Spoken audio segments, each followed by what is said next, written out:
Maithili express music.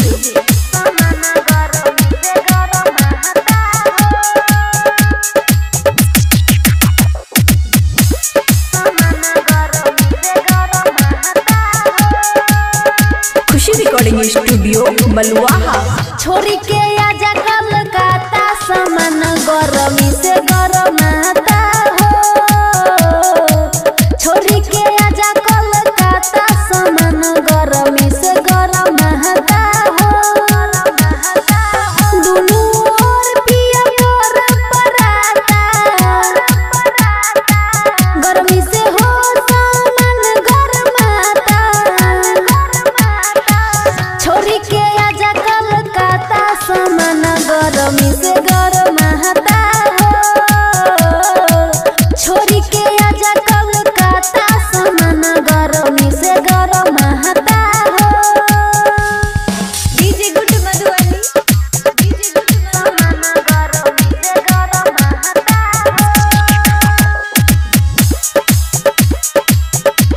सामान गरमी से गरमाता हो। घर में रहिता त पंखा ले आइता कोरा में सूता के हवा खियाइता। घर में रहिता त पंखा ले आइता कोरा में सूता के हवा खियाइता।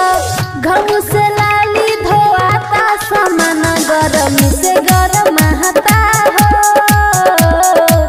छोरी के आजा कलकत्ता सामान गरमी से गरमाता हो। डीजे गुड मधुबनी सामान गरमी से गरमाता हो। सामान गरमी से गरमाता हो। सुनो ये सैया देवेंद्र दिमागी मन करे गछवानी में भागी। सुनो ये सैया देवेंद्र दिमागी मन करे गछवानी में भागी। हमरा से नहीं सहाता सामान गरमी से गरमाता हो।